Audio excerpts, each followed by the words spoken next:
3. Teman-teman semua, apakah suara saya terdengar dengan jelas? Terdengar, Ibu. Oke, baik.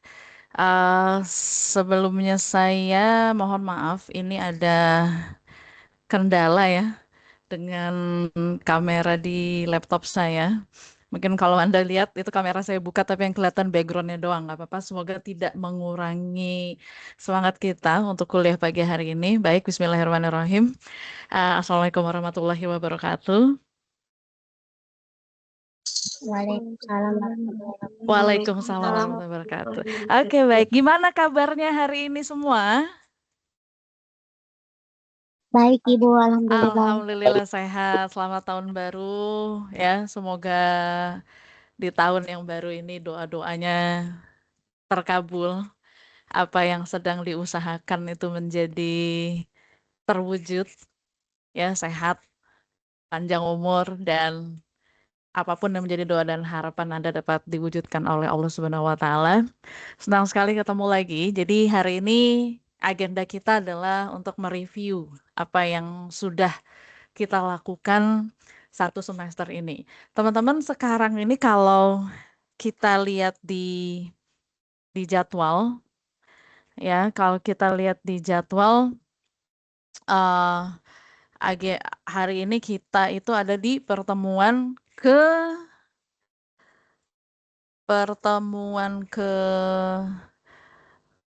berapa kita hari ini? Kita lihat ya.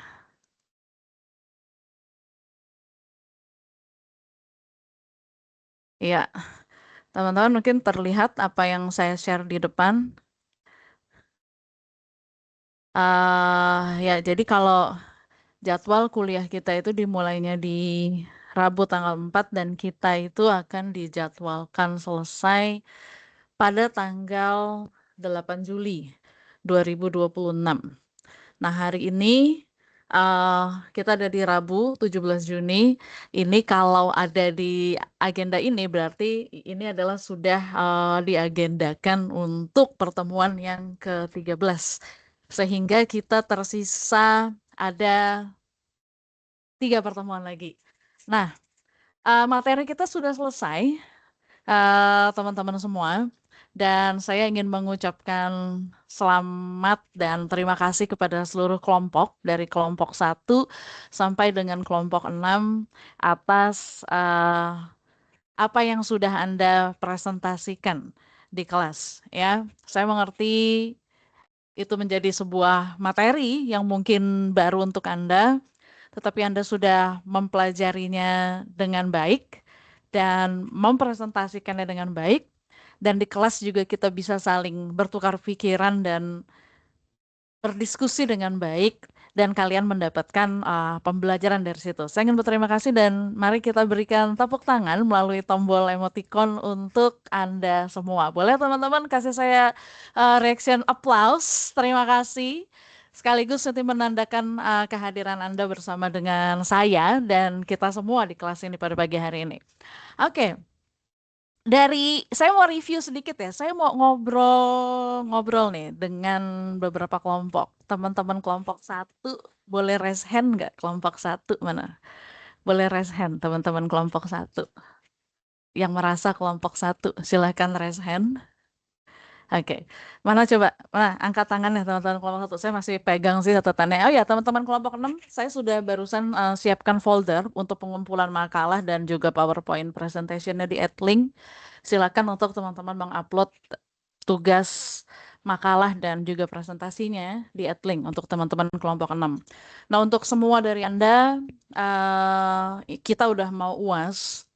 Saya ingin mengingatkan bahwa kalau Anda merasa butuh perbaikan nilai, ada tugas yang belum dikumpulkan, ada ujian yang belum Anda ikuti misalnya, atau ada kuis yang belum Anda kerjakan, itu hubungi saya sesegera mungkin sebelum nilai Anda dipublish di SIAK.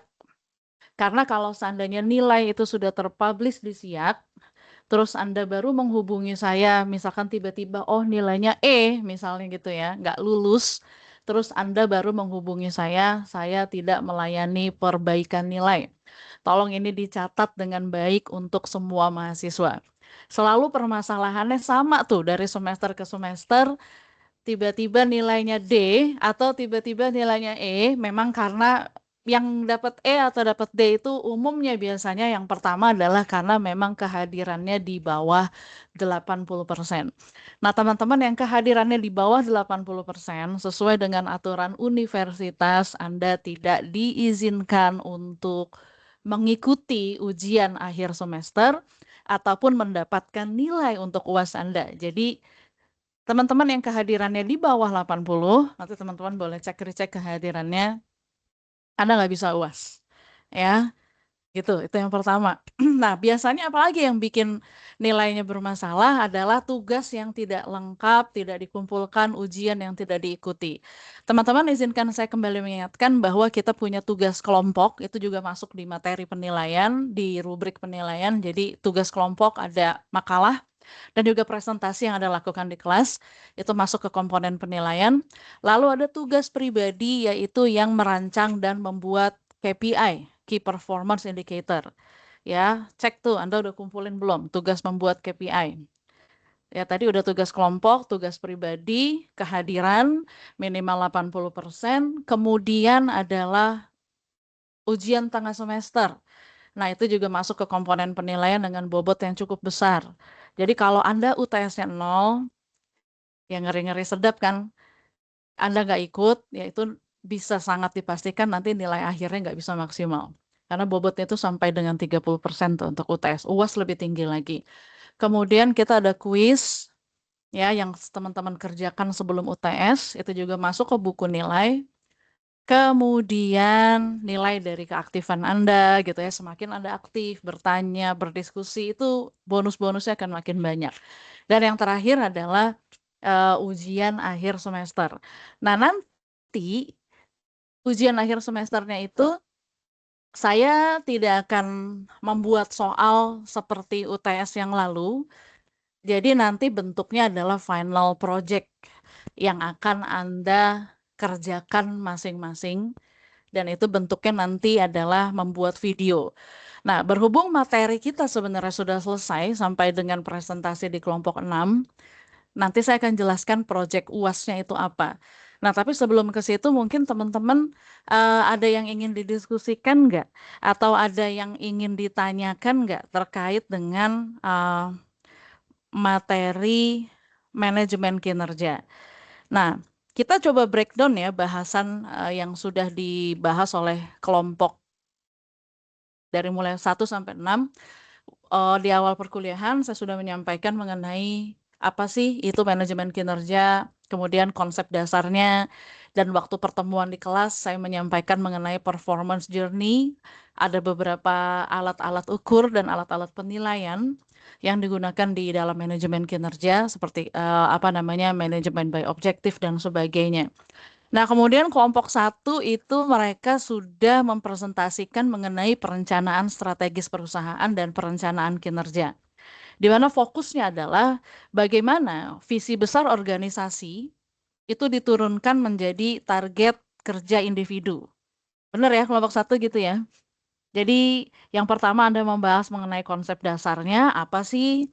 Kemudian proses perencanaan strategis itu seperti apa, mulai dari analisis SWOT atau mau pakai yang lain, penetapan visi misi, core values perusahaan, sampai bagaimana itu diturunkan menjadi tingkat direktorat hingga level individu. Anda juga mungkin udah belajar SMART itu apa, KPI itu apa, Key Results Areas itu apa, bagaimana menyelaraskan kompetensi dan standar perilaku kinerja. Nah, terkait dengan materi dari kelompok 1, ini kelompok 1 sendiri ada yang ingin di review nggak mengenai materinya? Atau dari teman-teman di kelas ini ada yang mau ditanyakan nggak terkait dengan perencanaan strategis perusahaan dan perencanaan kinerja? Udah paham tentang ini teman-teman? Kalau ada yang mau ditanya silakan.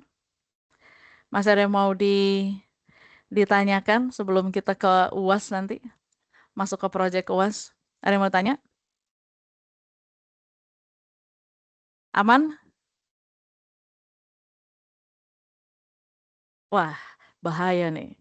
Ada yang mau bertanya, nggak ada yang nanya, tapi kalau ditanya aman apa enggak juga semuanya diem aja. Ah, ya udah deh ya.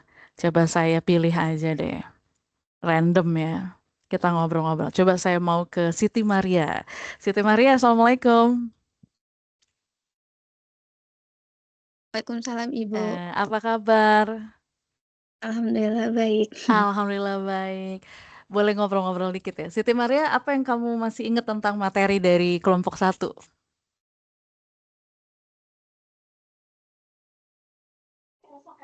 Yang masih nyantol di kepalamu sampai dengan hari ini apa? Atau beberapa materinya, atau definisinya, atau apapun itu, silakan. Udah lupa Ibu. Hah? Udah lupa? Oh my God. Oke, oke, oke. Lupa sama sekali. Nggak ada satupun gitu yang diinget. Bahaya nih teman-teman ya. Kelompok satu sendiri masih ingat nggak ya sama materinya dia sendiri? Coba kita lihat teman-teman kelompok satu itu siapa aja sih? Wah, bahaya ini. Kalian itu gampang melupakan ya, sepertinya ya. Coba ya, kita kita lihat kelompok satu. Oke,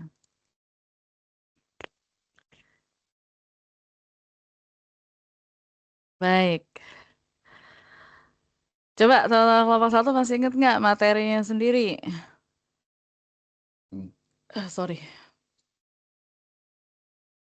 mana kita lihat ya, teman-teman. Zainal. Zainal Mutakin. Kamu kelompok satu ya? Ya Ibu, adik. Ha. Baik, masih ingat nggak materi yang dipresentasikan waktu itu? Siti Maria lupa katanya. Mungkin Zainal Mutakin bisa membantu Siti Maria untuk mengingatkan kembali mengenai apa sih yang waktu itu teman-teman kelompok satu bicarakan di kelas. Poin garis besarnya apa sih? Apa ya Bu? Itu mah tentang ini sih Bu. eh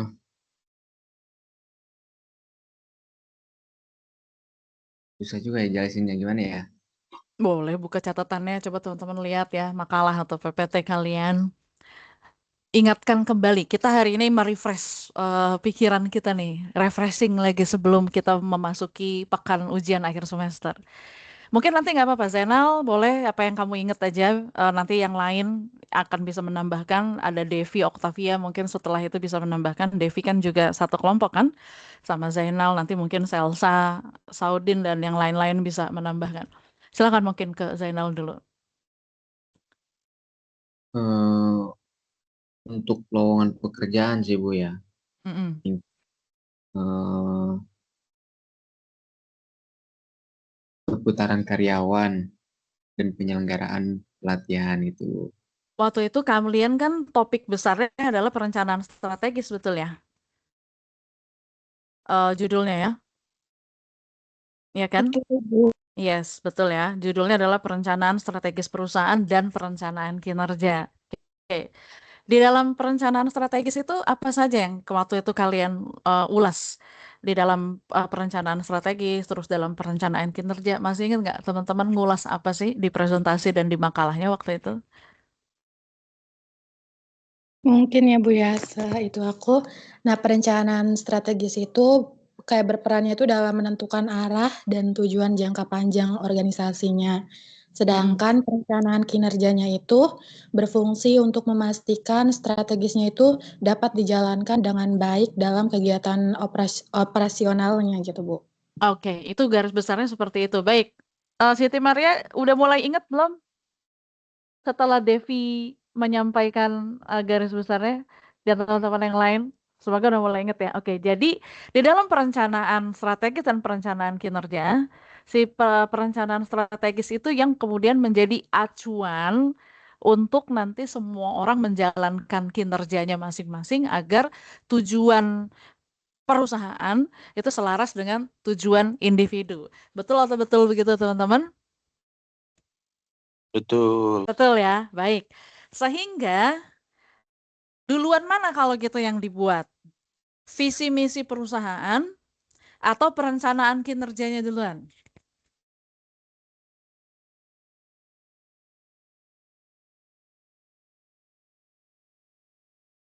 Asyifa Nazwa Maulidan ya, kelompok 1 kan ya?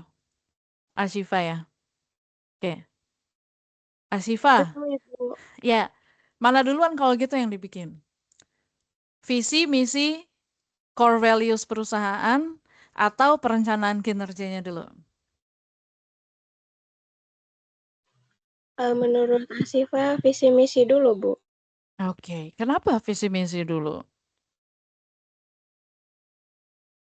Karena kalau visi kan gambaran kondisi yang ingin dicapai di masa depan. Kalau misi itu cara atau alasan organisasi ada untuk mewujudkan visinya. Nah, kalau perencanaan kinerja itu kan menetapkan target dan indikator agar strategi bisa dijalankan dan diukur. Oke, jawaban yang sangat luar biasa. Teman-teman kasih jempol dong buat Asyifa. Baik, terima kasih Asyifa sudah. Boleh mana jempolnya? Saya mau lihat jempolnya teman-teman. Baik, jadi seperti itu ya. Semoga teman-teman kembali ingat nih. Makasih kelompok 1. Nah, mungkin dari kelompok 1 ada yang mau ditambahkan lagi. Tadi Muhammad Tadi Zainal Mutakin ngomong tentang lowongan apa tadi? Lowongan kerja. Nah, kaitannya apa tuh dengan perencanaan kinerja, Zainal?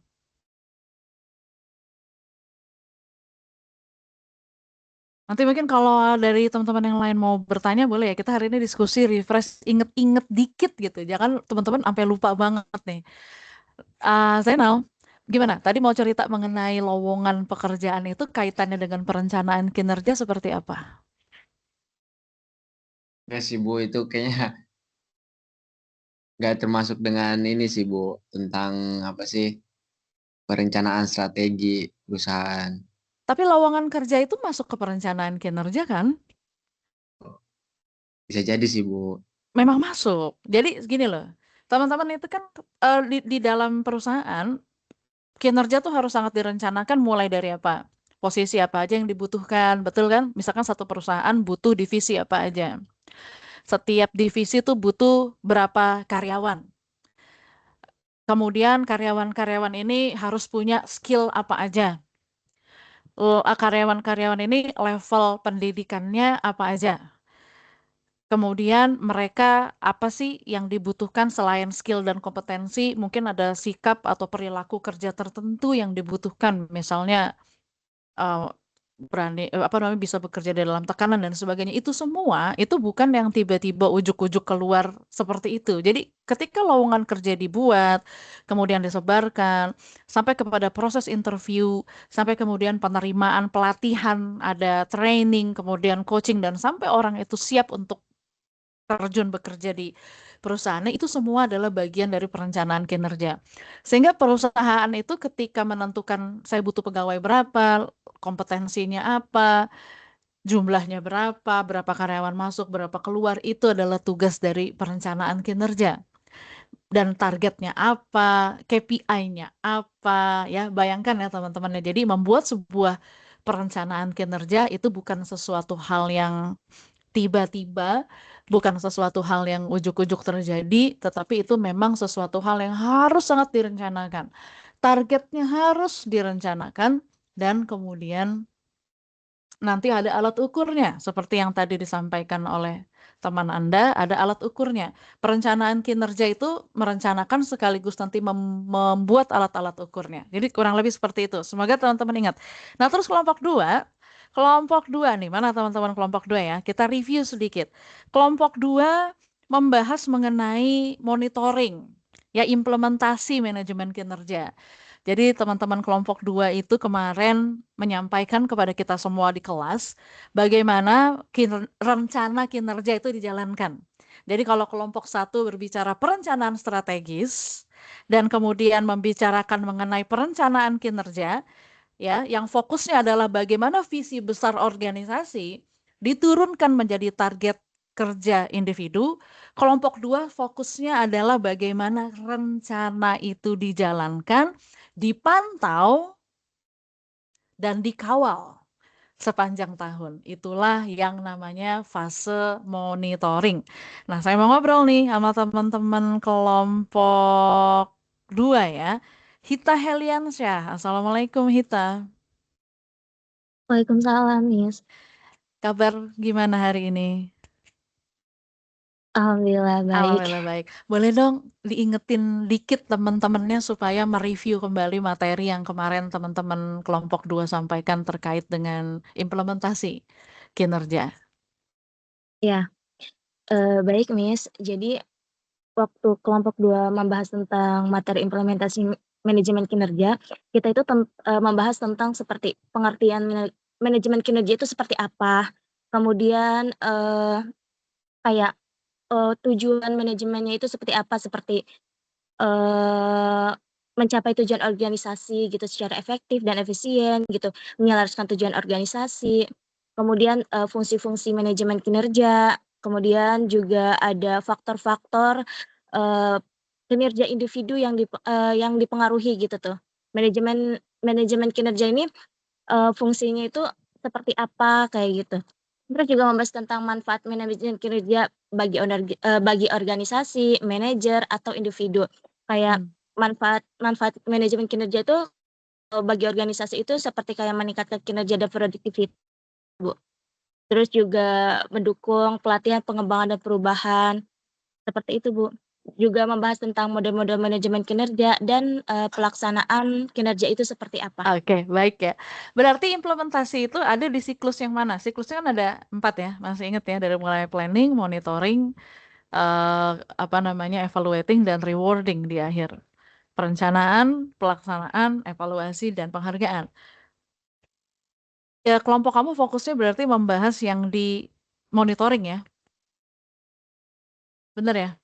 Bagaimana itu dijalankan, dipantau, dikawal, gitu kan? Karena nanti kelompok 3 yang akan berbicara mengenai metode evaluasinya, begitu kan? Oke. Iya, Bu. Di dalam proses boleh nanti ya, di sini kan selain ada Hita, ada Elisa Gabriela, ada Andini Putri Agustin, ada Kurnia Sari, ada Shiva Salsabila dan juga Zakia. Nanti boleh teman-teman saling menambahkan dan yang lain kalau mau nanya silahkan. Nah, di dalam proses di dalam bagaimana kinerja itu dipantau gitu ya dan dikawal, itu gimana caranya? Metode apa yang biasanya digunakan untuk memantau progres kerja secara berkala agar tidak terjadi penyimpangan target? Masih ingat nggak?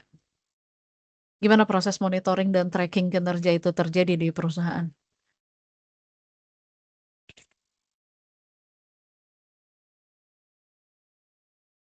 Gimana cara memonitor itu?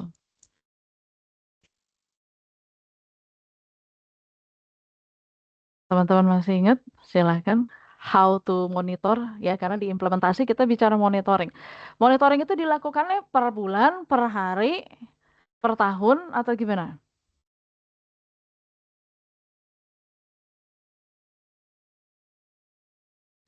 Bisa jadi, Bu, berkala pada akhir tahun.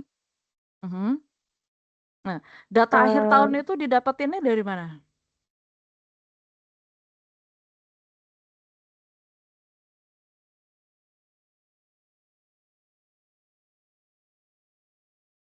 Oke, gimana proses monitoring? Ayo, teman-teman kelompok 2 nih. Ini kan materinya teman-teman nih. Dan semoga teman-teman yang lain. Jadi ingat ya teman-teman, antara kelompok 1 dengan kelompok 6 itu saling terkait materinya. Jadi nggak bisa dipisah satu-satu. Dan materi 1 sampai dengan 6 itu adalah rangkaian. Artinya keseluruhan yang nggak bisa dipisah. Jadi ketika kelompok 1 bicara perencanaan strategis, di mana fokusnya adalah gimana visi organisasi diturunkan menjadi target kinerja, kelompok 2 itu melanjutkannya dengan bagaimana rencana kinerja itu dijalankan. Kelompok 1 bikin planningnya, kelompok 2 monitoringnya. Nanti kelompok 3 evaluationnya. Kemudian nanti kita akan masuk ke kelompok 4, bagaimana kelompok 4 itu sudah fokusnya adalah kepada kelompok 4 dan 6 itu rewarding. Dan kelompok 5 adalah mengenai mengelola kinerja itu dengan teamwork dan juga leadership yang ada di dalamnya. Gitu ya. Jadi fase-fasenya itu sangat terkait. Nah, gimana how to track? Gimana cara tracking dan monitoringnya di dalam perusahaan? Apakah tiba-tiba data akhir tahun yang dipakai atau sebenarnya itu adalah sesuatu hal yang secara berkala dievaluasi mulai dari harian, kemudian ada dari mingguan, ada dari bulanan, kemudian per 3 bulan, per 6 bulan, baru kemudian 1 tahun, gitu. Jadi gimana teman-teman? Ada yang mau Ya, nambahin Bu. nggak? Ayo, siapa nih? Nambahkan dari Kurnia Boleh. Sari. Jadi data yang diambil itu bisa dari perhariannya. Nah, terus menambah jadi per minggunya. Nah, setelah per minggunya juga data per bulannya, Bu. Jadi kita bukan cuman memantau dari akhir tahunnya. Nah, data di akhir tahunnya ini didapat dari yang per harinya, per minggunya, per bulannya, bahkan 3 bulan sekali. Jadi data akhir tahun itu didapat dari hal-hal yang tadi itu, Bu, gitu. Ya, apa yang biasanya dipantau sih? Apa yang biasanya dipantau dari kinerja karyawan? Satu pasti apa biasanya kehadiran itu jelas. Terus apa lagi misalnya Ya, Bu, yang kalau dipantau? menurut saya kehadiran, terus juga apa namanya, kayak deadline gitu, Bu, kayak pengerjaan tugasnya gitu juga harus Mhm, dipantau. Terus mhm, juga terkait kinerjanya juga. mhm. Terus apalagi ya? Contohnya apa Kayaknya tuh? Misalnya target deadline tuh contohnya gimana? Mungkin ada contoh spesifik nggak di misalnya perusahaan? Mhm, pemasaran ya, Bu, contohnya kayak misalnya pembuatan iklan. Kan kalau pemasaran pasti ada iklan ya, Bu, ya. Jadi kan mhm. pasti si karyawan ini mendapatkan tugas untuk membuat iklan. Nah, deadline-nya ini misalnya 2 hari, 3 hari. Jadi kan kita juga harus melihat nih bahwa pengerjaan deadline ini tepat waktu apa enggak. Itu juga termasuk ke dalam kinerja kan, Bu, gitu kan. Jadi Yes. mungkin bisa dilihat dari situnya gitu, Bu. Oke, berarti si manajer atau si supervisornya dia selalu harus punya rapot kinerjanya Iya, betul, Bu. karyawan ya. Tapi permasalahannya, yuk kita ngobrol sedikit ya. Itu Iya, kan Bu. teorinya teman-teman. Ini untuk semua yang lain juga, yang semua yang hadir. Itu teorinya seperti itu. Tetapi ketika implementasinya di perusahaan, itu apakah selalu berjalan sesuai teori? Enggak kan? Enggak, Bu. Nah itu menjadi problem semua company hari ini, gitu ya, bahwa ada tantangan implementasi dan ini tidak mudah untuk dijalankan. Nah, menurut teman-teman kelompok 2 dan teman-teman yang lain nanti boleh nambahin ya. Apa aja sih tantangan implementasi yang kemudian bisa muncul di perusahaan? Nah, teman-teman mungkin masih ingat kayaknya ada di waktu itu pertanyaan itu juga dari teman-teman di kelas ya. Kalau kita masih mau diskusikan boleh nih. Karena hari ini materi kita refreshing otak kita 1 semester ini ngapain gitu. Karena kita udah mau UAS nih. Dan kayaknya setelah hari ini kita nggak perlu ada lagi kuliah tatap muka di kelas atau apa. Anda tinggal ngerjain proyek UAS. Nanti proyek UASnya kan saya bikinin panduannya. Teman-teman silakan mulai berkarya. Nanti dikumpulkan pada waktunya. Karena secara materi kuliah kita udah selesai. Tinggal proyek UASnya doang. Tapi sebelum itu kita refresh dikit otaknya. Jangan sampai teman-teman lulus dapat nilai A dari mata kuliah ini. Terus teman-teman lupa teman-teman belajar apa. Karena saya nggak berharap teman-teman menghafal sebenarnya, tapi saya berharap teman-teman mengerti bahwa manajemen kinerja itu fasenya ada 4 itu. Teman-teman ingat aja 4 itu, yaitu dari mulai planning, monitoring, evaluating, rewarding. Udah cuman 4. Di mana planning berarti fase perencanaan itu masuknya di planning. Implementasi itu udah di monitoring. Nah, sekarang apa menurut teman-teman kelompok 2 tantangan implementasi di dalam manajemen kinerja di perusahaan tuh apa sih? Apa aja sih? Kalau dari kelompok 2, yang pertama ada faktor manusia dan juga budayanya, Bu. Mhm. Terus kayak bisa dilihat dari retensi terhadap perusahaannya, kayak misalnya kayak manusia kan secara alami tuh menyukai kenyamanan. Nah, kadang dari karyawannya ini tuh mempunyai sifat yang berbeda-beda, jadi ini juga sering muncul gitu kan. Terus kadang Mmm, kurangnya komitmen dari manajemen puncaknya. Jadi kayak yang senior-senior yang baru masuk gitu kan. mhm, Terus kadang juga ada komunikasi yang buruk. kayak miskomunikasi terhadap sesama karyawan ataupun, kepada manajer gitu kan, Bu. Terus Mhm. selanjutnya ada kayak, faktor prosesnya. Jadi kayak ada perencanaan yang tidak realistis. Jadi rencananya apa, planning-nya apa, tapi tidak berjalan gitu. Oke. Dan kadang-kadang si manajer juga sebenarnya males ya, mereka kadang-kadang dikasih tugas untuk melakukan pemantauan kinerja raport satu-satu, itu kadang-kadang Mmm. males juga loh mereka karena pekerjaannya banyak, tetapi ini penting untuk dilakukan agar adil untuk semua. Nah, makanya peran mentoring dan coaching ya, peran atasan sebagai coach dan mentor, kemudian training, itu juga penting. Karena dari situlah mereka dapat ilmu yang lebih banyak lagi dan mereka dapat umpan balik yang konstruktif dan berjalan. Jadi jangan cuma di akhir tahun. Makanya Anda perhatikan deh, setiap hari perusahaan pasti punya morning meeting, morning briefing, ada meeting mingguan, ada meeting bulanan gitu ya, bahkan nanti ada gathering tahunan. Nah, itu semua diadakan sebenarnya tujuannya adalah untuk berkomunikasi, mengkomunikasikan dua arah tentang kinerja. Oke, itu kira-kira kelompok 2. Thank you so much teman-teman kelompok 2. Sekarang saya mau ke teman-teman kelompok 3. Teman-teman kelompok 3 ini materinya adalah mengenai evaluasi kinerja. Betul atau betul begitu ya, teman-teman kelompok 3? Mengenai evaluasi kinerja. Oke. Evaluasi kinerja berarti tahapnya masuk di evaluating. Baik. Dino, Firdi, Hairul Anwar, Siti Najwa, dan Ipan Fauji. Masih ingat nggak apa yang kalian sampaikan di presentasi kemarin? Jadi saya mengingatkan sedikit. Jadi kalau tadi kelompok 1 mengenai perencanaan strategis dan perencanaan kinerja yang fokusnya adalah visi besar organisasi diturunkan menjadi target kerja individu.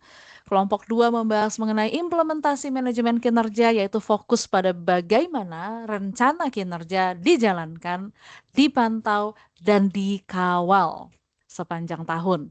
Kemudian kelompok 3 membahas mengenai evaluasi kinerja yang fokusnya adalah bagaimana proses formal penilaian.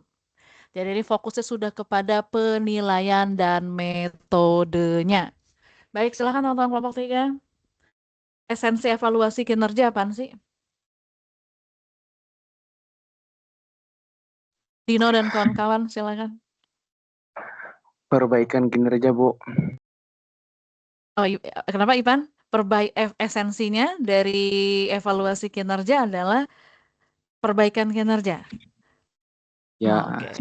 Oke. Apa hubungannya evaluasi dengan perbaikan? evaluasi dan perbaikan itu sebenarnya itu sama aja sih, Bu. Cuman ya beda kata aja gitu. Masa sih evaluasi itu menilai loh, berbeda loh dengan perbaikan kalau menurut saya. Ya, Evaluasi maksudnya belum tentu ada perbaikan juga pada endingnya. Ada evaluasi endingnya menjadi baper, bukan menjadi perbaikan. Ada, gitu terjadi. Tapi memang evaluasi ada yang kemudian itu bisa menjadi perbaikan. Tapi sebenarnya esensi dari evaluasi itu ya, kalau menurut saya belum kepada perbaikan. Dia menilai apa adanya. Apa yang terjadi pada saat itu, pada detik itu harus dinilai supaya orang tahu bahwa memang kamu ya segitu gitu. Bahwa memang hasilmu adalah itu, nilaimu adalah itu. Perbaikan itu adalah feedback sebenarnya dari evaluasi. Tetapi evaluasinya sendiri itu jangan kemudian itu dibelunderkan menjadi langsung ke perbaikan. Evaluasi adalah menilai apa yang terjadi dan bagaimana itu dilakukan, apa yang dilakukan dan itu diberikan nilai, udah itu aja. Makanya kenapa kalau teman-teman lihat KPI, kemudian ada teman-teman mungkin masih ingat ya, metode-metodenya gitu untuk melakukan evaluasi itu. Jadi intinya itu, evaluasi adalah menilai. Nah, metodenya teman-teman masih ingat nggak metodenya apa aja?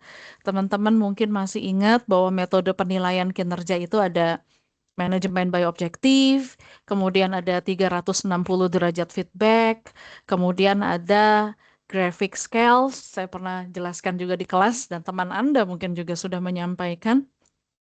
di presentasinya mereka mengenai metode penilaian kinerja. Baik, apa bedanya MBO dengan 360 degree feedback dan juga graphic scales? Boleh teman-teman kelompok 3 atau yang lain boleh menambahkan. Nanti teman-teman harus paham MBO itu apa sih? Jangan udah belajar manajemen kinerja, nggak tahu tuh manajemen by objective itu apa ya.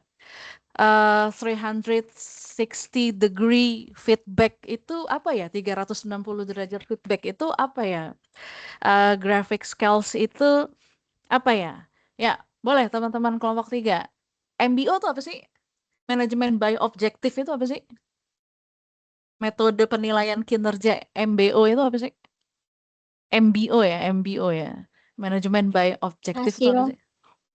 Ya, apa? hasil akhir Jadi ya bukan sih, Bu? manajemen by Hasil. objective itu adalah definisinya adalah metode penilaian yang menitik beratkan pada pencapaian target nyata yang telah disepakati sebelumnya di mana penilaiannya berbasis pada hasil akhir. Betul sekali. Hasil akhir. Betul, output oriented bahasanya. Nah, jadi kalau kita deskripsikan ya, fokus utamanya adalah apakah karyawan berhasil mencapai sasaran kerja konkret yang ditetapkan di akhir periode. Contohnya orang sales itu ya, staff sales atau penjualan itu dinilai berdasarkan kemampuannya mencapai target angka penjualan yang telah ditetapkan di awal. Contohnya 500 juta dalam 1 bulan. Jadi dia fokusnya adalah pada hasil akhir. Oke, pokoknya target kita 1 juta ya, gitu. Minggu ini misalnya, ya udah, yang dinilai adalah hasil akhirnya. Pokoknya dia harus mencapai 1 juta. Kalau dia mencapai 900.000, berarti gagal. Karena fokusnya MBO adalah menilai ke output orientednya, hasil akhirnya. Thank you teman-teman kelompok 3. Terus kalau 360 degree feedback itu apa? Metode yang melibatkan penilaian dari beberapa sumber, Bu. Kayak Oke. atasan, rekan kerja, bawahan, sama pelanggan. Oke. Gimana tuh? Boleh nggak diceritain gimana caranya tuh penilaian yang melibatkan atasan, rekan kerja, bawahan, pelanggan tuh? Boleh nggak kasih contohnya?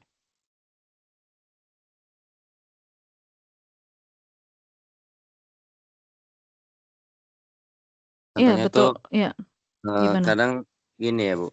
Kan dari beberapa karyawan dan misalkan pelanggan juga ada yang misalkan nih kita jualan, ada pelanggan yang beli, ada yang ngasih kritik dan saran itu, terus kita jadikan sebagai penilaian buat kitanya gitu, Bu. Dan terus di setiap karyawan kan mungkin semua mengevaluasi ya, mengevaluasi kinerja dan memberi penilaian terhadap kita gitu sebagai karyawan. Mungkin dari situ sih, Bu. Oke, jadi 360 degree feedback adalah sistem penilaian yang mengumpulkan umpan balik dari berbagai pihak yang berinteraksi dengan karyawan tersebut. Ya, jadi ini adalah metode komprehensif yang mengumpulkan umpan balik dari siapa aja? Satu, dari atasan. Kedua, dari rekan kerja sesamanya yang satu level. Kemudian dari bawahan, atau bisa juga dari pelanggan, yang tujuannya adalah untuk menilai kompetensi perilaku. Jadi ini teman-teman perlu pahami perbedaannya antara MBO. Kalau MBO itu adalah hasil akhir, yaitu target kinerjanya. Tetapi kalau 360 degree feedback, itu fokusnya itu adalah lebih kepada kompetensi perilakunya. Sehingga perusahaan itu sebenarnya bisa mau pakai dua-duanya. Ketika menilai output oriented, mereka pakainya manajemen by objective. Tapi nanti ketika menilai kompetensi perilaku, mereka akan menggunakan yang 360 derajat feedback itu. Contohnya misalnya tadi kan udah disebutkan, misalkan manajer itu dinilai bukan cuma oleh direktur. Kompetensi perilaku seorang manajer itu bisa juga dinilai oleh bawahannya. Gimana sih bawahannya merasa si bapak atau ibu ini kepemimpinannya, gaya kepemimpinannya gimana sih, cara komunikasinya asertif atau nyebelin gitu ya. Kemudian apakah cukup intensif komunikasinya atau tidak, dan sebagainya. Sehingga penilaiannya itu sangat komprehensif dari semua orang yang berinteraksi. Baik, terima kasih. Jadi kalau MBO adalah output oriented, 360 derajat feedback mengumpulkan penilaian dari berbagai macam elemen di perusahaan yang berinteraksi dengan karyawan tersebut yang fokusnya menilai kompetensi perilaku. Lalu kalau graphic scales ini apa, skala grafik apa? Teman-teman kelompok 3.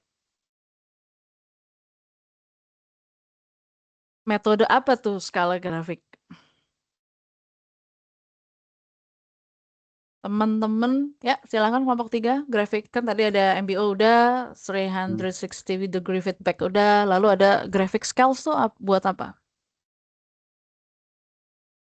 Evaluasi faktor kinerja seperti kualitas kerja, kuantitas kerja, pengetahuan kerja, kerjasama dan inisiatif, Bu. Biasanya ada skalanya ya. Skalanya tuh angka berapa sampai Ya, berapa biasanya? skalanya tuh ada 1 sampai 5 sama 1 sampai 10 kalau nggak salah. Oke, jadi ya itu tergantung dari pertanyaannya seperti apa dan persepsi apa yang mau Iya, diukur benar, ya. Bu. Oke, nah di makalah saya juga melihat Anda menyebut beberapa grafik yang lain ya, rating scale. Iya, rating scale itu mirip sama graphic scales. Kemudian ada ranking method, itu memperingkatkan dari mulai yang paling baik sampai yang paling buruk. Nah, ini ada yang menarik nih, MBO juga Anda masukin ya. Lalu ada 360 derajat, balance scorecard sama KPI, kita udah pernah belajar juga soal itu. Lalu ada BARS, behaviorally anchored rating scales, banyak nih. Banyak metodenya teman-teman. Nah, menurut Anda dari sekian banyak metode ini,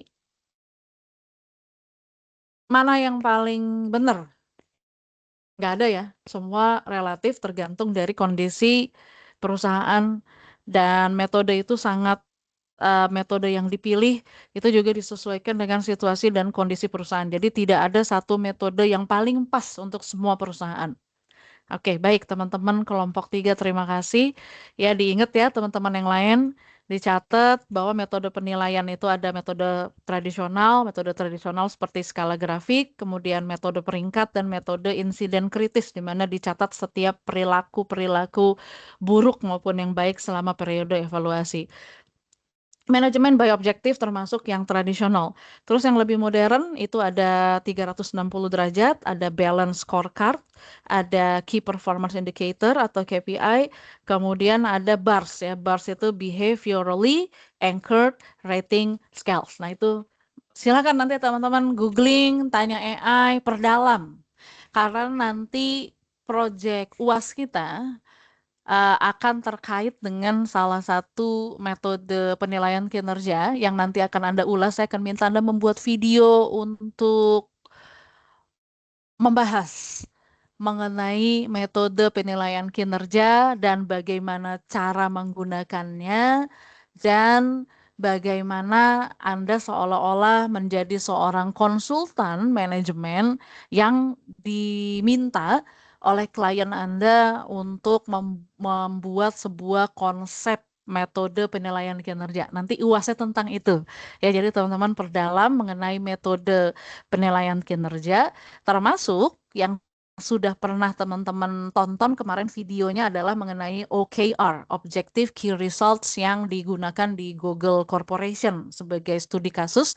Teman-teman waktu itu sudah tonton videonya dan saya sudah minta Anda memahami dan meninggalkan komentar di @link mengenai apa yang Anda pahami dan Anda pelajari. Jadi Anda pelajari juga tentang OKR. Jadi fokus UAS kita nanti adalah kepada metode evaluasi. Ya, jadi teman-teman pelajari dengan baik. Thank you teman-teman kelompok 3. Sekarang saya mau kelompok 4 nih. Kelompok 3 sudah membahas evaluasi, kelompok 4 adalah tindak lanjut dari evaluasi. Ini mungkin yang tadi maksudnya adalah evaluasi, kemudian ada perbaikan. Tindak lanjut dari evaluasi adalah meningkatkan kapabilitas dan masa depan karyawan melalui pengembangan SDM dan juga pengembangan karir. Boleh cerita teman-teman kelompok 4, silahkan. Mungkin apa aja sih yang kemarin Anda sampaikan terkait dengan materi ini. Teman-teman kelompok 3 silahkan, ada Zulfani, Usno, Mari, Patunisa, Mutiara, Dina Nabila, Adit Prasetya, silahkan. Materi Anda mengenai perencanaan SDM ya, dan pengembangan SDM dan pengembangan karir. Yang fokusnya adalah tindak lanjut dari hasil evaluasi untuk meningkatkan kapabilitas dan masa depan karyawan. Silakan, teman-teman kelompok 4.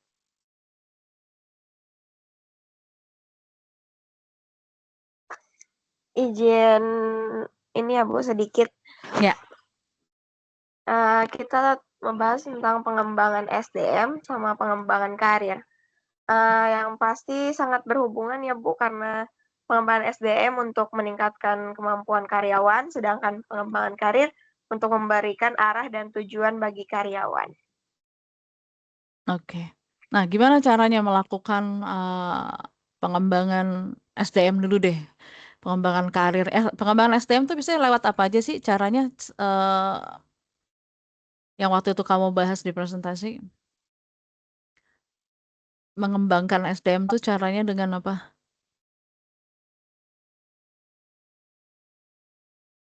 Ada metode pengembangan formal, apa contohnya? Masih ingat teman-teman, ada training, apa lagi? Kayak pelatihan, pendidikan, Ya, itu bukan sih Bu? Ya. iya, itu metode pengembangan formal. Jadi, apa hubungannya sama evaluasi? Ini saya cerita dikit. Jadi, kan tadi kelompok 3 metode evaluasi itu. Ada MBO, ada banyak lah metode evaluasi. Keluar dong rapotnya karyawan ini, betul kan? Nah, ketika rapotnya udah keluar, si karyawan ini dikasih lah oleh kelompok 3 ke kelompok 4. Kelompok 4, nih hasil rapot karyawan A udah keluar ya, saya serahin ke kamu. Nah, si kelompok 4 ini bertugas mengembangkan si karyawan ini, termasuk merencanakan jalur karir buat dia berdasarkan dari hasil rapotnya dia. Nah, ketika pertama kali kalian sebagai tim pengembangan SDM dan pengembangan karir menerima raport karyawan A, yang kalian lakukan apa pertama kali? Sebelum, oh ini harus ikut training ini nih, harus masuk ke program ini nih. Sebelum ke situ, apa tahap pertama kali yang dilakukan ketika rapot karyawan diterima nih oleh bagian HRD nih? Apa? Coba kelompok 4 kira-kira. Mengevaluasi nggak sih Bu? Atau melihat? Ya, oke. Jadi ketika rapot diterima, Mengevaluasi. kamu lebih tepatnya apa? Mengidentifikasi ya? Identifikasi, mengidentifikasi, betul. Nah, baik. Apa yang diidentifikasi? Hasil kerjanya, hasil kinerjanya ya Bu ya, maksudnya tentang kehadirannya, kinerjanya, terus apa ya? Udah gitu. Iya, apa yang diidentifikasi tuh? Kan kelihatan tuh udah, wow iya nih ternyata dia ini banyak bolosnya, gila ya, setahun dia bolos 20 kali gitu misalnya.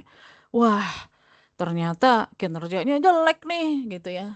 Wah, ternyata dia sering tidak mencapai target nih. Itu berarti Anda mencoba melakukan identifikasi orang ini bagaimana kinerjanya. Nah, kemudian Anda lihat target yang ditetapkan buat dia apa. Ketika ada target, ketika gini, ada harapan, ada target, dan ada kondisi realita saat ini. Anda mencoba mengidentifikasi realita dia saat ini, kemudian Anda membandingkannya dengan target yang harus dia capai. Di antara target dengan realita saat ini, itulah, kalau misalkan target nggak tercapai, berarti di antara target dan realita ada yang namanya kesenjangan.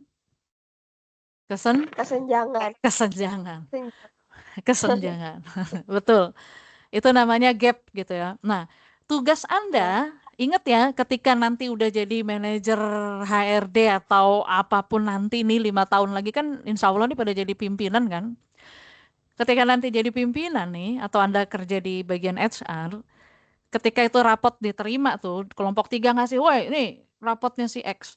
Ada identifikasi, oh ini orang gap-nya lumayan gede. Nah, gap itulah yang kemudian menjadi dasar penilaian teman-teman untuk menentukan orang ini harus diapain. Paham nggak sampai di sini? Betul, Bu. Ya, paham, Bu. Ya, orang ini harus diapain? Orang ini butuh apa? Kalau ternyata dia itu jelek misalnya di mindsetnya, berarti dia butuh pelatihan atau butuh program mentoring atau coaching untuk meningkatkan mindset dia. Kalau orang ini misalnya kemampuan komunikasinya jelek nih, makanya kok dia berantakan ya ketika dia koordinasi tim, berarti orang ini butuh pelatihan komunikasi. Atau oh orang ini ternyata akuntan ya, tapi kok kerjanya selebor ya, kok dia nggak paham ya, Microsoft Excel aja masih ngaco cara dia make. Berarti orang ini butuh pelatihan Microsoft Excel yang lebih mendalam. Itulah yang namanya TNA, analisis kebutuhan pengembangan. Jadi sebelum teman-teman menentukan, dilakukan analisa dulu. Jadi hasil rapot itu dianalisis lagi, analisis dilakukan identifikasi, dilakukan analisis kebutuhan pengembangan, di mana menghubungkan kesenjangan kinerja dengan apa nanti program yang mereka butuhkan. Di dalam perusahaan itu namanya Training Needs Analysis atau TNA. Ya, jadi gaya kan, nanti oke, begitu rapot diterima, oke ya. Oke, divisi 3, divisi 4 akan bikinin TNA-nya ya, gitu. Nah, ketika TNA sudah dibuat dan hasilnya udah ada, barulah di situ masuk ke tahap yang kedua, yaitu strategi pengembangan SDM. Ayo kelompok 4, strategi pengembangan SDM itu ada apa aja? Strategi pengembangan SDM itu ada apa aja? Ayo teman-teman yang lain, sambil dicatat nih, karena nanti Anda jangan nanti haho bikin video UASnya, jangan sampai nanti nggak ngerti mau ngomong apa gitu. Saya nggak mau Anda menghafal, saya mau Anda ngerti konsep ini maksudnya apa. Oke, udah keluar nih TNA-nya ya. TNA-nya udah keluar nih, Training Needs Analysis-nya keluar. Terus hasil TNA ini buat apa?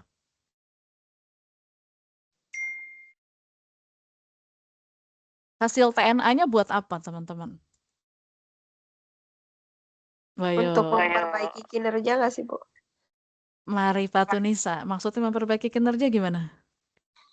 Kan misal orang karyawan X dikasih TNA harus pelatihan Microsoft Word lebih dalam gitu, Bu. Habis itu dia pelatihan untuk lebih memperbaiki Microsoft Word. Belibet. Untuk memperbaiki Belibet. lebih Oke. Lalu, jadi TNA itu digunakan adalah untuk menentukan training apa yang harus diikutin. Iya kan? Oke. Nah, strategi pengembangan SDM, Mari Pak Tunisa masih ingat nggak? Ada materi pengembangan yang sifatnya formal dan informal. Yang formal apa? Training, workshop, pendidikan itu formal ya, teman-teman. Kalau yang non formal apa? Ngobrol sama atasannya. Mentoring harian itu non formal, tapi itu bagian dari pengembangan SDM. Seorang manajer tuh harus sering-sering ngobrol sama bawahannya. Harus sering-sering komunikasi. Harus ngorek apa yang menjadi kebutuhan.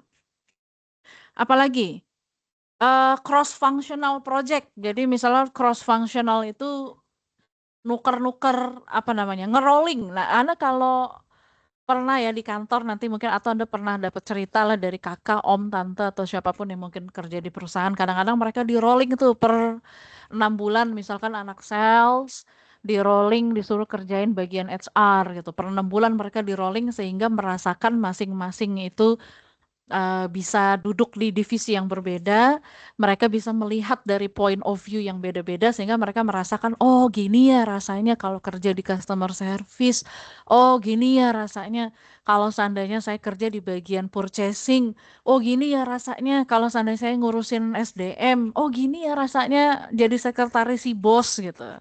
Nah, itu adalah bagian dari pengembangan SDM juga, sehingga ketika nanti ada manajemen suksesi atau Anda direncanakan naik pangkat gitu, setidaknya Anda sudah paham.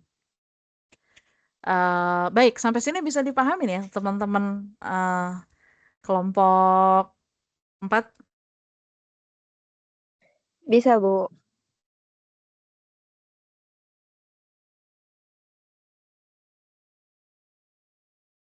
Ya, oke. Apa lagi ya yang mau saya ingatkan terkait dengan pengembangan karir? Baik. Nah, selain training, selain coaching, di dalam pengembangan karir itu ada apa lagi? Ada yang namanya succession planning atau manajemen suksesi. Apa tuh manajemen suksesi?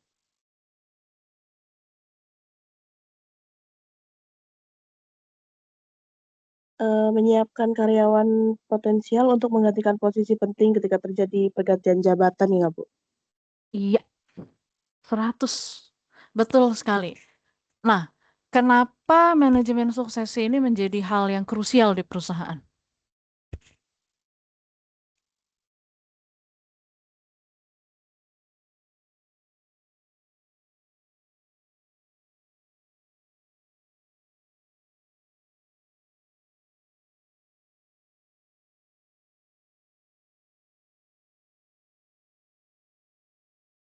Kenapa manajemen suksesi ini menjadi hal yang krusial? Dan kenapa harus ada calon-calon pemimpin berikutnya?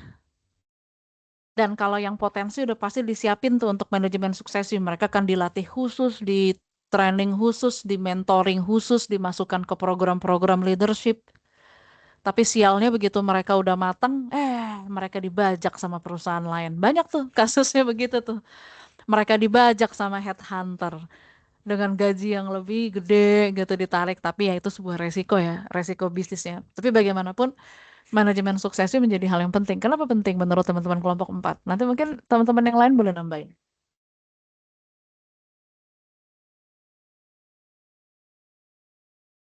Gimana? Manajemen suksesi boleh deh teman-teman kalau mau tanya AI boleh. Kalau misal kamu cari di Google yang lain juga boleh. Kenapa sih manajemen suksesi ini menjadi sesuatu hal yang penting di perusahaan? Manajemen suksesif itu sangat penting karena untuk memastikan perusahaan memiliki calon pengganti untuk posisi-posisi penting, Bu. Jadi operasional perusahaan tetap berjalan, resiko kekosongan jabatan dapat diminimalkan juga, pengetahuannya juga tidak hilang, dan tujuan organisasi dapat tercapai secara berkelanjutan gitu, Bu. Betul nggak? Oke. Baik, baik, baik, baik. Iya, jadi karena supaya berkelanjutan, karena mungkin bos-bosnya itu akan ada masa pensiun, ya kan? Mungkin menua suatu hari nanti, makanya perlu disiapkan generasi penerus. Nah, itu adalah bagian juga dari evaluasi kinerja. Jadi dari hasil rapot, selain siapa yang masuk ke training, coaching, mentoring, terlihat juga siapa orang-orang yang akan masuk ikut di dalam manajemen suksesi. Oke, baik, teman-teman kelompok 4, thank you. Sebelum ke kelompok 5, saya mau kelompok 6 dulu nih. Karena kelompok 6 juga masih bicara di dalam tahap, kalau tadi 3 dan 4 adalah evaluating, kelompok 6 ini adalah fase rewarding, fase akhir di dalam manajemen kinerja, yaitu penghargaan. Penghargaan salah satunya adalah sistem compensation and benefit ya. Kalau di dalam manajemen SDM itu atau biasanya singkatannya Komben, compensation and benefit. Oke, teman-teman kelompok 6. Saya kalau tadi kelompok 4 fokusnya tindak lanjut hasil evaluasi, kelompok 6 fokusnya adalah konsekuensi kinerja, motivasi dan retensi karyawan melalui manajemen upah dan penghargaan dalam konteks manajemen kinerja. Oke, teman-teman kelompok 6, ada Siti Maria, Hanum Nurmia, Muhammad Hirfan, Siti Jirhadila, dan Desta. Silahkan. Masih ingat apa yang kalian sampaikan di kelas? Waktu bikin video kemarin. Anda kebetulan kan kemarin nggak ada kesempatan ngomong langsung ya. Presentasinya lewat video, tapi diskusi di grup WA-nya ternyata antusias juga teman-temannya. Thank you so much teman-teman semua atas energi dan antusiasmenya. Nah, kali ini mumpung masih baru juga kemarin saya berikan kesempatan nih kepada teman-teman kelompok 6 untuk mengulas kembali, mereview kembali apa yang sudah disampaikan. Silakan teman-teman kelompok 6.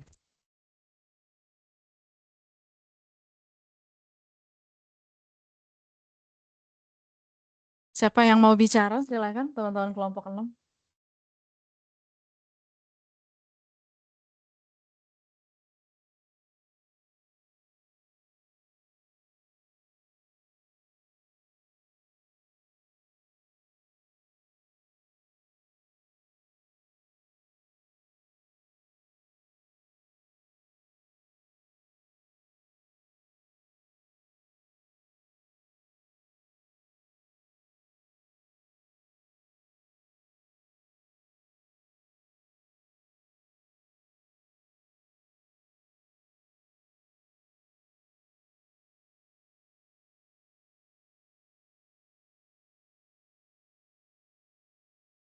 Ayo, siapa yang mau bicara kelompok 6? Silakan. Apa yang kemarin disampaikan? Siapa yang udah hadir nih teman-teman di Nurmia, silakan Nurmia. Assalamualaikum Nurmia, selamat pagi. Ini ada Nurmia, ada Siti Jirhadila, silakan.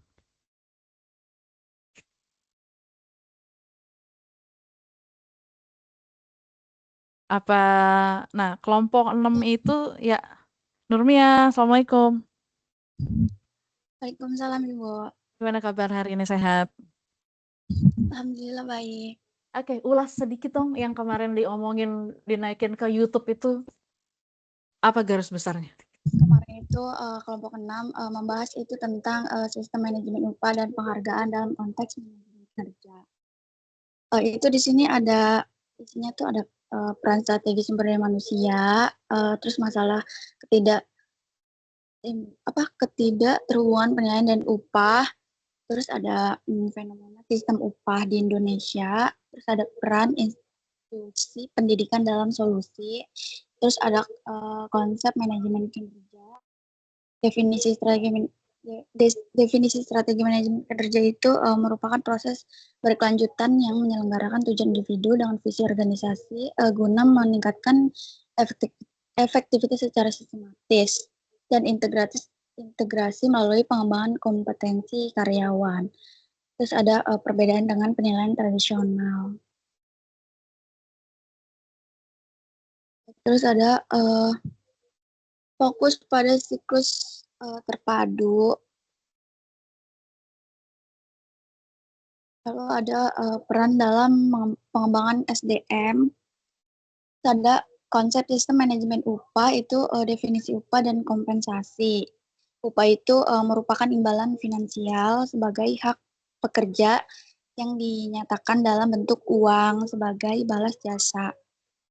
Terus sedangkan kompensasi itu mencakup spektrum lebih luas termasuk imbalan finansial dan non-finansial seperti pengakuan dan promosi. Terus ada dasar teori penetapan upah, faktor internal yang mempengaruhi, ada faktor eksternal yang mempengaruhi organisasi, itu harus mempertimbangkan variabel luar, seperti aturan upah minimum regional atau UMR, inflasi yang mempengaruhi daya beli, kondisi pasar tenaga kerja, peraturan pemerintahan, serta perbandingan standar upah yang berlaku di industri. Lalu ada integrasi manajemen upah. Terus ada definisi sistem penghargaan organisasi, klasifikasi penghargaan finansial. Terus di sini ada konsep sistem penghargaan, jenis penghargaan non finansial dan karir, terus landasan teori motivasi penghargaan. Lalu ada hubungan sistem upah dan manajemen kinerja, itu menentukan kebijakan kompensasi strategi, pendorongan produktivitas dan motivasi, model hubungan timbal balik, transparansi sebagai fondasi efektif. Lalu ada rancangan sistem pay for performance, itu di sini ada definisi dan komponen utama, terus langkah awal perencanaan, penentuan bobot dan target, implementasi dan evaluasi sistem, terus mitigasi tantangan operasional. Lalu ada tantangan dan solusi implementasinya itu mengatasi subjektivitas dalam penilaian kinerja, mencegah persaingan tidak sehat antar individu, menyeimbangkan fokus jangka pendek dan panjang, mengelola resistensi dan keterbatasan anggaran. Itu aja, Ibu.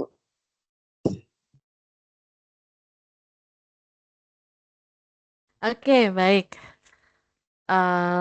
Terima kasih. Iya, nah tadi kamu menyampaikan mengenai ini ya, apa namanya, fenomena manajemen upah di Indonesia. Nah ini gimana tuh? Apakah di Indonesia ini keadilan dalam sistem penghargaan itu sudah cukup atau masih banyak tantangan yang menurut kelompok 6?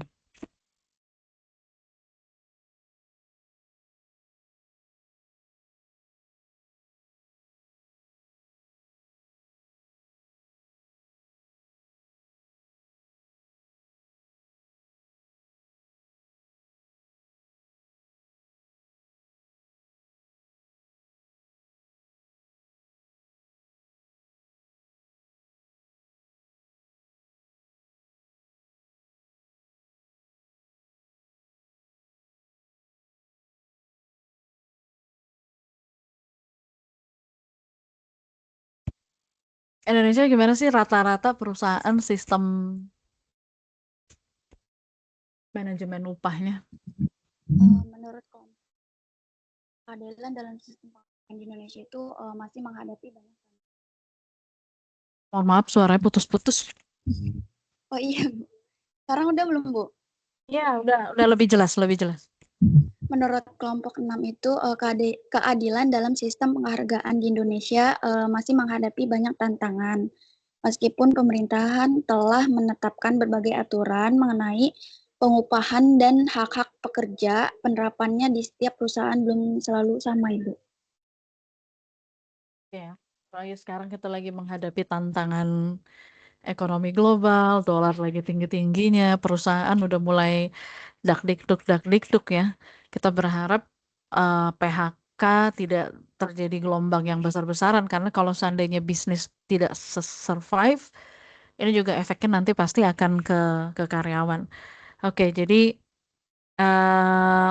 teman-teman udah membahas konsep total rewards, penghargaan, bla bla bla, insentif, kemudian ada pay for performance, ya ada upah berbasis kinerja dan sebagainya. Oke, baik, thank you teman-teman kelompok 6. Tapi semoga ke depannya Indonesia tuh bisa lebih kompetitif ya, karena kalau kita bandingkan dengan di negara-negara maju tuh kita udah sistem manajemen upahnya itu tertinggal jauh. Baik, ini terakhir. Saya mau remind ke teman-teman kelompok 5 nih. Ini materinya menarik sekali, yaitu tentang teamwork dan bagaimana mengelola kinerja tim. Kenapa tim ini menjadi penting di perusahaan? Karena zaman sekarang kompetisi masih penting, tapi dengan kolaborasi kita bisa mendapatkan hasil lebih banyak. Gitu, teman-teman kalau mau jalan lebih cepat, berjalanlah sendirian. Tapi kalau teman-teman mau melangkah lebih jauh dan lebih panjang, berjalanlah bersama-sama. Jadi kelompok 5 membahas sesuatu hal yang fokusnya ada pada sinergi kelompok karena kinerja perusahaan ternyata itu tidak hanya bergantung pada kinerja individu. Boleh silahkan, saya mau ke kelompok 5 sekarang untuk mengingatkan kembali ke teman-temannya, kalian sudah menyampaikan apa sih dan materi kelompok kalian ini lengkap banget ya. Saya lihat di PPT-nya dan sangat lengkap ini presentasinya, tapi jelasin aja garis besarnya. Silahkan Fahri, Tri Juliana Firmansyah, Herol Rosyid, Siva, Siti Nur, Jahrotun Nisa. Silakan. Baik Ibu, jadi pada kelompok 5 kami membahas mengenai tentang apa itu tim kerja dan bagaimana cara mengelola kinerja tim. Nah, dalam pembahasan presentasi kami, kita membahas kerjasama tim atau teamwork, yang dimana kerjasama tim itu adalah sebuah kolaborasi antara 2 orang atau lebih untuk saling berbagi waktu, bakat, dan pengetahuan dalam melaksanakan tugas dan upaya mencapai tujuan yang telah ditentukan. Selanjutnya juga bisa dikatakan bahwa kerjasama tim adalah sinergi positif melalui usaha yang terkoordinasi. Nah, di dalam presentasi kami juga menyebutkan beberapa pengertian menurut beberapa ahli. Nah, selain dari pengertian kinerja tim, kita juga membahas mengenai tentang aspek-aspek teamwork atau kerjasama tim. Yang pertama, di dalam aspeknya itu ada komunikasi. yaitu komponen dasar dari teamwork adalah komunikasi di antara anggota tim, karena komunikasi memungkinkan terjadinya pertukaran informasi di antara anggota tim. Selanjutnya juga di poin kedua ada koordinasi. Nah, koordinasi ini berarti bahwa tim harus membuat sebuah jenjang tanggung jawab dari pekerjaan secara jelas di antara anggota tim sehingga tidak terdapat jarak dan tumpang tindih wewenang dan tanggung jawab terhadap pekerjaan. Terus di poin ketiga ada keseimbangan kontribusi anggota. Nah, dalam keseimbangan kontribusi anggota ini menjadi hal penting bagi sebuah tim yang berkualitas karena semua anggota tim dapat memberikan kontribusi terhadap tugas yang berkaitan dengan pengetahuan dan pengalaman terhadap timnya. Terus di poin selanjutnya ada dukungan. Nah, dukungan di antara anggota tim merupakan komponen yang penting dalam kualitas kerjasama tim karena kolaborasi anggota tim dan bekerja sama lebih diutamakan daripada kompetisi dalam sebuah tim yang berkualitas seperti itu. Dan selanjutnya ada usaha. Nah, usaha ini diperlukan oleh anggota tim untuk mencapai harapan bersama. Jadi pembagian beban kerja di antara anggota tim dan memprioritaskan tugas tim untuk diselesaikan merupakan indikator adanya usaha dari si anggota tim. Untuk poin yang terakhir yaitu kohesivitas, yang dimana kohesivitas tim ini mengacu kepada tingkat di mana si anggota tim itu berusaha untuk tetap berada di dalam tim. Jadi terdapat 3 kekuatan yang mendorong terjadinya kohesivitas tersebut. Yang pertama ada daya tarik pribadi anggota tim, yang kedua ada komitmen pada tugas tim, dan yang selanjutnya kebanggaan semangat pada kelompoknya. Nah, selain membahas aspek-aspek, kita juga membahas bagaimana jenis-jenis teamwork tersebut. Nah, untuk pembahasan yang kami jelaskan itu kami mengambil menurut DAP 2006 yang dibagi menjadi 6 jenis. Yang pertama ada tim formal, yaitu tim formal sebuah tim yang dibentuk oleh organisasi sebagai bagian dari struktur organisasi formal. Yang kedua ada tim vertikal, yang dimana tim vertikal ini adalah sebuah tim formal yang berdiri dari seorang manajer dan beberapa orang bawahannya dalam rantai komando organisasi formal. Yang ketiga ada tim horizontal, yang dimana tim horizontal ini adalah sebuah tim formal yang terdiri dari beberapa karyawan dari tingkat hierarki yang hampir sama tapi berasal dari area keahlian yang berbeda. Dan yang keempat ada tim dengan tugas khusus. Nah, di dalam tim dengan tugas khusus ini adalah sebuah tim yang dibentuk di luar organisasi formal untuk menangani sebuah proyek dengan kepentingan atau kreativitas khusus.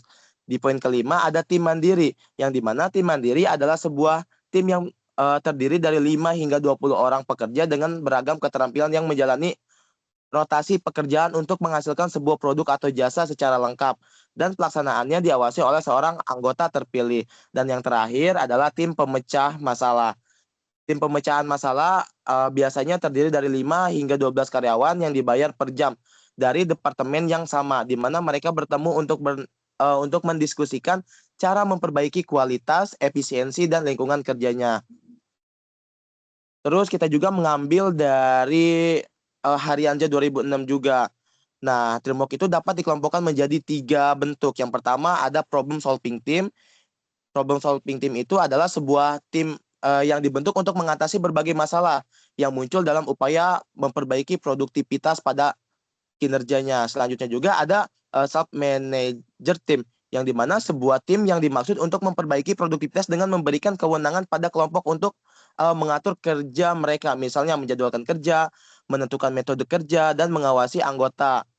Selanjutnya juga bisa ditambahkan untuk memberi reward dan hukuman bagi anggota dan merekrut anggota. Dan yang ketiga ada cross functional team, yang dimana ini adalah sebuah tim yang ditunjukkan untuk menyelesaikan tugas-tugas khusus, misalnya pengembangan produk baru atau perencanaan dan perubahan sistem kompensasi. Jadi anggota tim ini berasal dari berbagai departemen yang memiliki keahlian dan orientasi yang berbeda yang bekerja sama untuk mencapai suatu tujuan. Nah, selain membahas tentang jenis-jenisnya, kita juga membahas di poin selanjutnya, yaitu ada komponen teamwork, yang di sini kita mengambil menurut Salas dan kawan-kawan pada tahun 2005. Terdapat ada 5 komponen inti yang mempengaruhi kerjasama tim yang biasa disebut sebagai Big Five of Teamwork, yaitu sebagai seperti ini bunyinya. Yang pertama ada poin team leadership, yang dimana tim leadership ini menjadi salah satu komponen dalam big pipe of teamwork. Karena kegagalan pemimpin dalam membimbing dan mengkoordinasi anggota tim dapat menjadi faktor kunci dalam ketidakefektifan tim kerja. Nah, tim leadership ini memungkinkan kerjasama tim menjadi efektif. Jadi tidak hanya dengan menggabungkan kontribusi dari masing-masing anggota timnya saja, tetapi juga dengan memberikan pemahaman pada setiap anggota mengenai dari tujuan si tim tersebut. Dengan kata lain, tim leadership adalah kemampuan ketua tim dalam mengarahkan dan mengkoordinasikan kegiatan anggota tim lainnya, menilai kinerja tim, menetapkan tugas, mengembangkan pengetahuan, keterampilan, dan kemampuan tim. Selanjutnya juga untuk memotivasi anggota tim dan membuat suasana yang positif. Nah, yang kedua yaitu mutual performance monitoring, yang dimana di dalam tim ini yang efektif merupakan tim yang terdiri dari anggota yang memiliki kesadaran fungsi tim dengan memantau kerja sama anggota kelompoknya. Mengapa harus ada mutual performance monitoring ini? Karena di dalam metode ini bertujuan untuk mengurangi kesalahan, menyadari kesalahan sebelum atau segera mungkin setelah kesalahan itu terjadi. Dengan kata lain, performance monitoring adalah kemampuan anggota tim untuk mengembangkan pemahaman umum tentang tim dan menerapkan strategi yang secara akurat untuk memantau kinerja rekan setim untuk memastikan bahwa pekerjaan dapat berjalan seperti yang diharapkan. Dan untuk poin selanjutnya ada backup behavior, yang dimana backup behavior ini bisa didefinisikan sebagai kemampuan anggota tim untuk mengantisipasi kebutuhan rekan tim lainnya, mencakup kemampuan untuk menggeser beban kerja rekan tim untuk mencapai keseimbangan beban kerja di antara rekan setimnya. Jadi pada mutual performance monitoring, beban kerja anggota tim telah melampaui batas. Tim dapat melakukan backup behavior dengan menggeser tanggung jawab pekerjaan kepada anggota tim yang kekurangan beban kerja.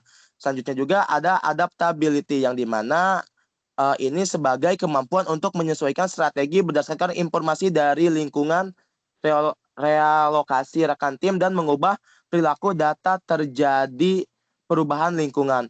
Nah, penelitian menunjukkan bahwa tim yang anggotanya mudah beradaptasi menjadi lebih efektif daripada tim dengan anggota yang tidak fleksibel. Namun, perubahan dalam lingkungan atau tugas tim harus terus dikaji untuk menentukan apakah proses tim menjadi efektif dalam mencapai tujuan dari waktu ke waktu. Terus, yang terakhir ada team orientation. Dalam team orientation adalah kecenderungan untuk mengambil tanggung jawab rekan selama interaksi kelompok dan keyakinan bahwa tujuan tim lebih penting dari tujuan pribadi. Selain itu, tim orientation juga tidak hanya meningkatkan usaha dan kinerja individunya, namun dalam tim serta kepuasan si individu. Tetapi tim orientation juga mempermudah kinerja tim secara keseluruhan, misalnya pengambilan keputusan yang lebih baik.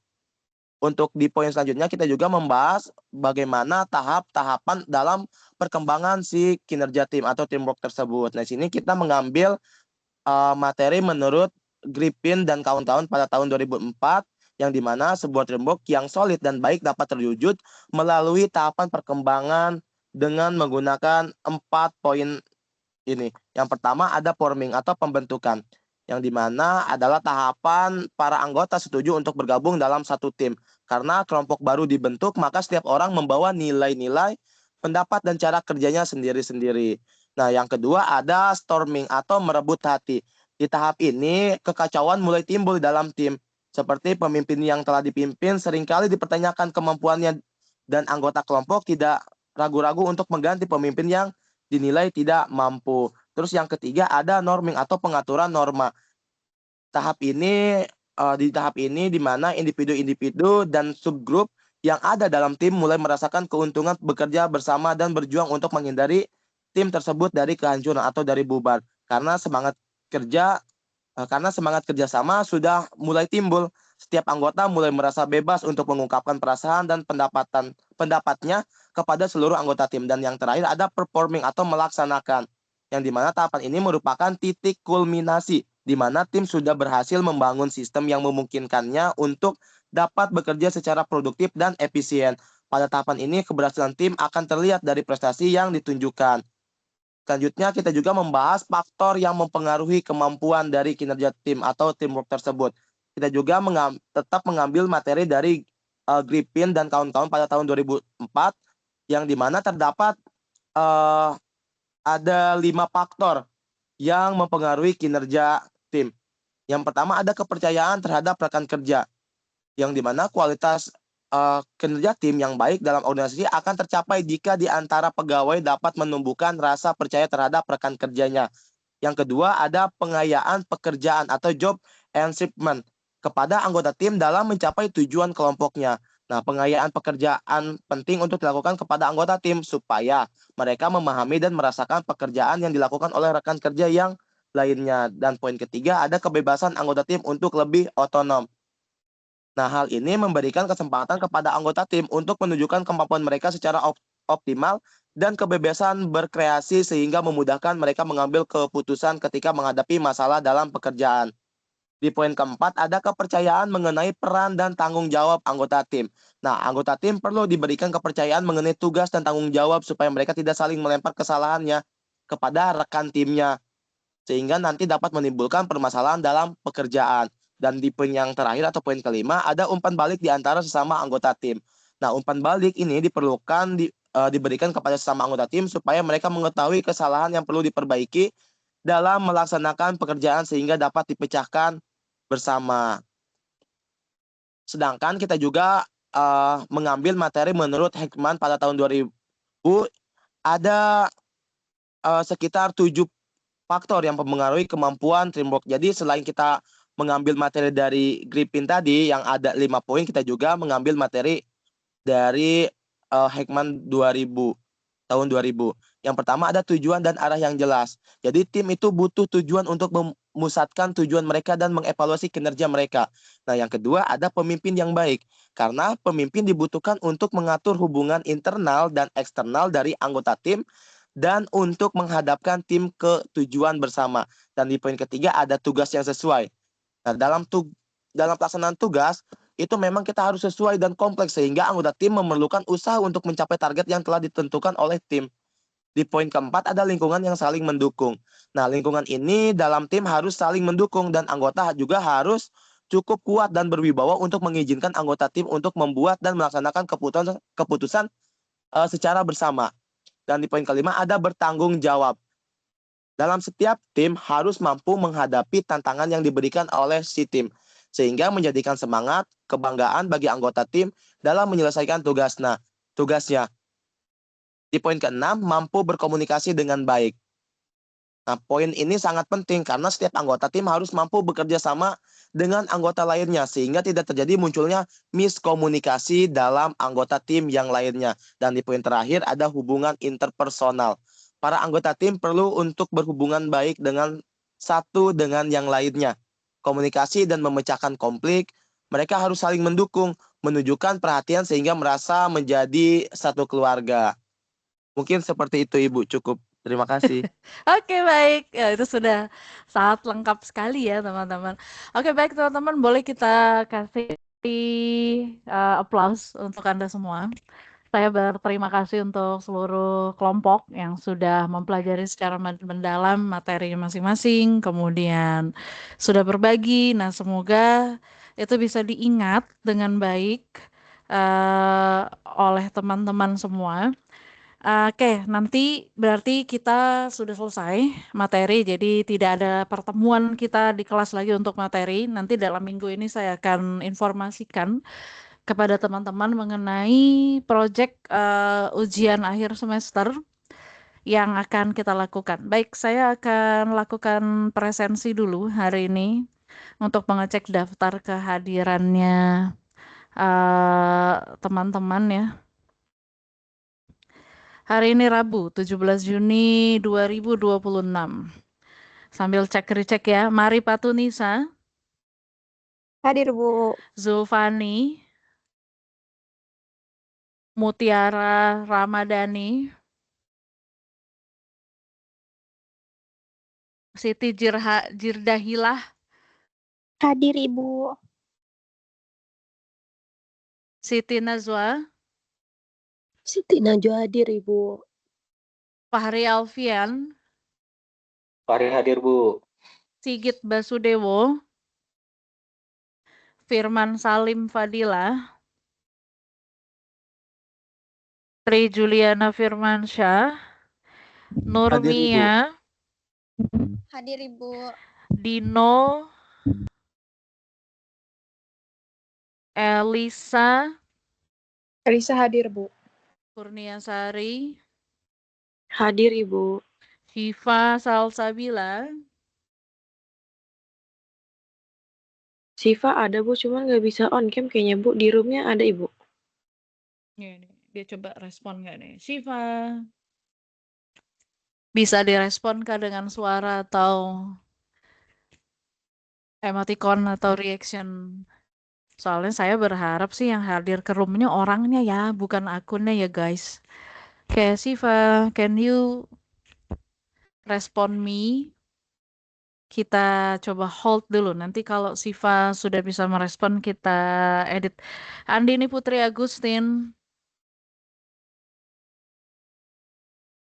Andini, oke. Zakia. Hadir Ibu. Hita Heliansyah. Hadir Ibu. Devi Oktavia. Hadir Ibu. Selsa. Selsa hadir Bu. Ashifa Nazwa. Hadir Bu. Aldi Arista. Adit Prasetya. Hadir Bu.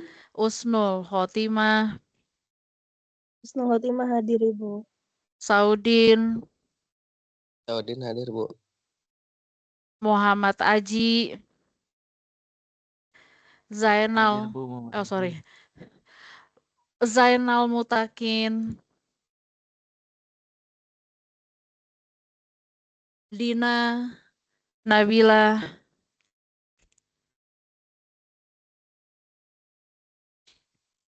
Fahmi Fahrezi. Siti Sofi.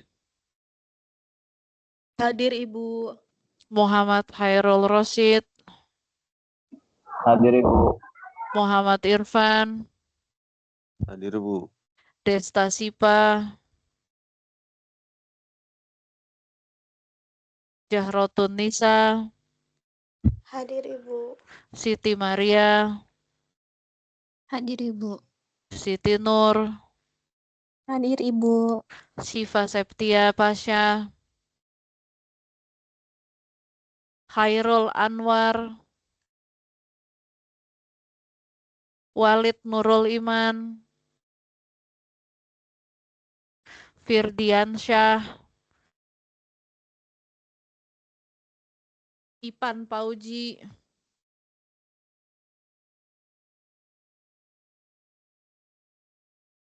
Anum Apriani.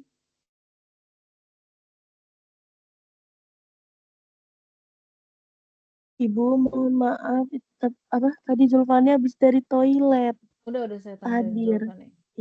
Makasih Bu. Oke, Zulfan.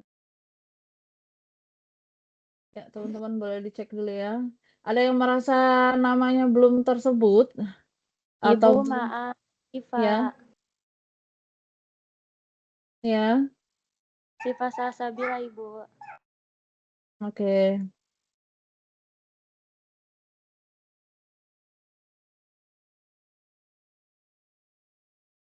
Ya, ada lagi? Hanum nggak ada ya?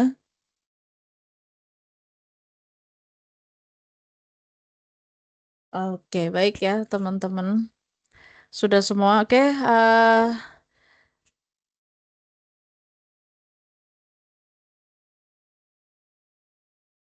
Oke, teman-teman semua. Terima kasih banyak untuk kebersamaan kita pada pagi hari ini. Untuk proyek UAS nanti segera saya informasikan kepada Anda. Terima kasih. Mohon maaf jika ada hal yang kurang berkenan. Selamat pagi dan Assalamualaikum warahmatullahi wabarakatuh. Waalaikumsalam warahmatullahi wabarakatuh. Oke, terima kasih. Boleh kasih emoticon applause untuk semua. Terima kasih. Sampai ketemu lagi. Saya end meeting ya untuk semuanya. Terima kasih.